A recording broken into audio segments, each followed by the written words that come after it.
So finally hamster കോമ്പാക്ടിന്റെ സൈഡിൽ നിന്ന് ഒരു ഒഫീഷ്യൽ അപ്ഡേറ്റ് വന്നിരിക്കുകയാണ് എയർ ഡ്രോപ്പിനെ കുറിച്ചും റീസെന്റ് ആയിട്ട് ലോഞ്ച് ചെയ്ത പ്ലേ ഗ്രൗണ്ടിനെ കുറിച്ചും.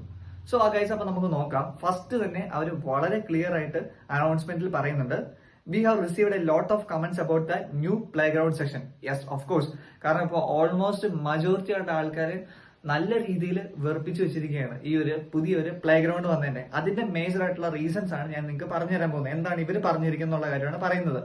സോ ഓൾമോസ്റ്റ് നിങ്ങൾക്ക് ആ ഒരു ഗെയിം ഓപ്പൺ ചെയ്യുന്ന ടൈമിൽ ഒരുപാട് അഡ്വർടൈസ്മെന്റ്സ് ആണ് എല്ലാ രീതിയിലും നല്ല രീതിയിൽ ഭയങ്കര ബോറായിട്ട് വരുന്നുണ്ട്. അപ്പൊ ആൾക്കാർ തന്നെ പൊതുവെ ഇത് മടുത്ത് ഈ ഒരു ഹാംസ്റ്റർ കോമ്പാക്ടിൽ നിന്ന് പയ്യെ വലിഞ്ഞു പോകുന്ന രീതിയിലാണ് ഉള്ളത്. സോ അതുകൊണ്ടാണ് അവർ ഇപ്പൊ ഈ ഒരു ടൈമിൽ ഇങ്ങനൊരു അനൗൺസ്മെന്റ് ഇറക്കിയത്. ഇതിനകത്ത് അവർ വളരെ ഫസ്റ്റ് തന്നെ പറയുന്നുണ്ട് എന്താണ്, first thing first, participation in various activities will impact the amount of tokens received in the upcoming airdrop. അതായത് ഇത് മാൻഡറ്ററി ആയിട്ടുള്ള കാര്യമല്ല, ബട്ട് നമ്പർ ഓഫ് ടോക്കൺസ് നിങ്ങൾക്ക് റിസീവ് ചെയ്യുന്നതിനെ എഫക്ട് ചെയ്യുന്ന കാര്യമാണ് ആക്ടിവിറ്റീസിൽ പാർട്ടിസിപ്പേറ്റ് ചെയ്യുന്നത്.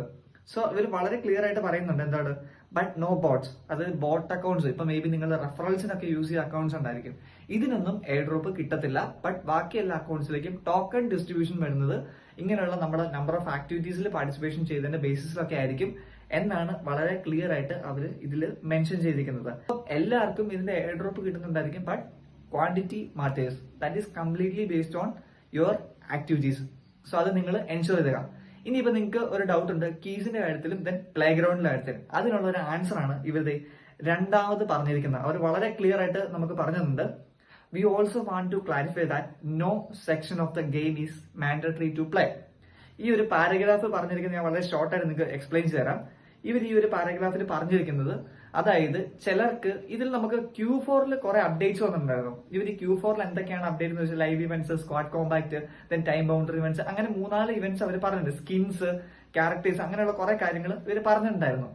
സോ അതിൽ ഒന്നാണ് ഈ പറഞ്ഞ കീസ് എന്ന് പറഞ്ഞ കാര്യം. നിങ്ങൾക്ക് എല്ലാവർക്കും അറിയാം 30 സെക്കൻഡ് അല്ലെങ്കിൽ 40 സെക്കൻഡിനുള്ളിൽ നമ്മൾ ഈ കീ കളക്ട് ചെയ്യണം. അപ്പം എല്ലാവർക്കും ഈ ഒരു ടൈമിനുള്ളിൽ നിങ്ങൾക്ക് പലർക്കും അത് ഡിഫിക്കൽട്ട് ടാസ്ക് ആണത്. അപ്പൊ ഇവര് പറയുകയാണ് എല്ലാവർക്കും പല പല എന്താണ് കഴിവുകളാണ് ഉള്ളത്. സോ എല്ലാവർക്കും ഈ ടൈം ബൗണ്ടറി ഇവന്റ്സ് കളിച്ച് നിങ്ങൾക്ക് കീസ് കിട്ടാൻ പാടാണ്. സോ അതിനെ ബേസ് ചെയ്തിട്ടാണ് എന്ത് ഈ പറഞ്ഞ പ്ലേ ഗ്രൗണ്ട് കൊണ്ടുവന്നിരിക്കുന്നതാണ് പറയുന്നത്. ചിലർക്ക് ടൈം ബൗണ്ടഡ് സ്കിൽസ് ക്ലിയർ ചെയ്യാൻ ഭയങ്കര എളുപ്പമാണ്, ചിലർക്ക് ഇങ്ങനത്തെ ഗെയിംസിലൂടെയാണ് കീസ്. അപ്പം എല്ലാവർക്കും ഈക്വൽ ഇമ്പോർട്ടൻസ് കൊടുത്തിരിക്കുന്നതായിട്ടാണ് ഇവരിതിൽ പറയുന്നത് എന്താണെന്നുണ്ടെങ്കിലും. അപ്പം സോ ഏത് രീതിയിലാണെന്നുണ്ടെങ്കിലും നമുക്ക് മാക്സിമം കീസ് കളക്ട് ചെയ്യാം. ഓക്കെ, അപ്പം ഇതാണ് ഈ ഒരു ഇതിൽ അവർ മെയിൻ ആയിട്ട് പറഞ്ഞിരിക്കുന്നത്. സോ പിന്നെ അവർ പറയുന്ന കാര്യം എന്ന് വെച്ചിട്ടുണ്ടെങ്കിൽ എയർ ഡ്രോപ്പിനെ കുറിച്ചാണ്. സോ അതായത് നിങ്ങൾ പിക്സൽ വേഴ്സ് എന്ന് പറഞ്ഞൊരു എയർ ഡ്രോപ്പ് നിങ്ങൾക്ക് കിട്ടിയിട്ടുള്ള ആൾക്കാരാണെന്നുണ്ടെങ്കിൽ നിങ്ങൾക്ക് അറിയാം, ഒരു 2 days ബാക്ക് ഈ പിക്സൽ വേഴ്സിന്റെ പിക്സൽ ടാപ്പ് എന്ന് പറഞ്ഞ ടെലിഗ്രാം ബോട്ടിന് ഫുൾ എറേഴ്സ് ആയിരുന്നു. ടെക്നിക്കൽ ഗ്ലിച്ച് എന്ന് പറഞ്ഞാൽ ഭയങ്കര ടെക്നിക്കൽ ഗ്ലിച്ച് ആയിരുന്നു. അത് ഓപ്പൺ ചെയ്യാൻ പോലും പറ്റത്തില്ല. അപ്പൊ അതിന് just around 40 to 50 million users മാത്രം, ജസ്റ്റ് 40 to 50 മില്യൺ യൂസേഴ്സ് മാത്രം ആക്റ്റീവ് വരുന്നുള്ളൂ. അതിൽ താഴെ ആക്റ്റീവ് യൂസേഴ്സ് വളരെ താഴെയാണ്.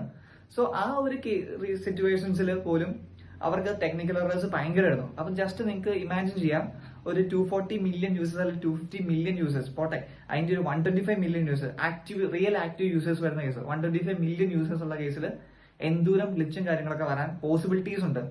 സോ അപ്പം ഒരു സ്മൂത്ത് ആയിട്ട് ഒരു എയർ ഡ്രോപ്പ് അവർക്ക് പ്രൊവൈഡ് ചെയ്യുന്നുണ്ടെങ്കിൽ അവർ അത്രയും എഫേർട്ട് എടുത്ത് അല്ലെങ്കിൽ അത്രയും കാര്യങ്ങൾ നോക്കണം.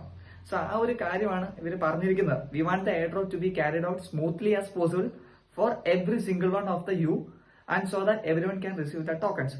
അപ്പൊ അവർ പറയും ലാസ്റ്റ് ആയിട്ട് പറഞ്ഞിട്ടുണ്ട്, right now we are closely working with the TON blockchain. ടോണിലാണ് നമുക്ക് വരുന്നത്.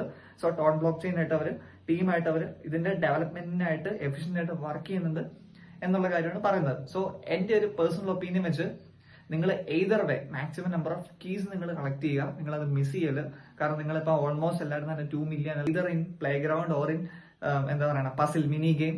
അപ്പൊ നിങ്ങൾക്ക് maximum number of keys collect ചെയ്യാൻ ഇമ്പോർട്ടന്റ് ആണ്. അവർ വളരെ ക്ലിയർ ആയിട്ട് പറഞ്ഞിട്ടുണ്ട്. ഇതാണെന്നുണ്ടെങ്കിലും എയർ ഡ്രോപ്പ് മാക്സിമം നേരത്തെ തന്നെ വരുന്നുണ്ടായിരിക്കും. ഇനി നെക്സ്റ്റ് ഒരു അപ്ഡേറ്റ് അവരുടെ സൈഡിൽ നിന്ന് വരുന്നുണ്ടെന്നുണ്ടെങ്കിൽ അത് എയർ ഡ്രോപ്പ് തന്നെയായിരിക്കും എന്നുള്ള കാര്യം ഇവിടെ മെൻഷൻ ചെയ്തിട്ടുണ്ട്, ക്ലിയർലി മെൻഷൻ ചെയ്തിട്ടുണ്ട്. സോ ഗൈസ്, അപ്പൊ നിങ്ങൾ കീസിന്റെ കാര്യം കൂടുതലായിട്ടൊന്ന് ഫോക്കസ് ചെയ്തോളുക. സോ നിങ്ങൾക്ക് ഈ ഒരു വീഡിയോ ഇൻഫോർമേറ്റീവ് ആയിട്ട് വിചാരിക്കുന്നു.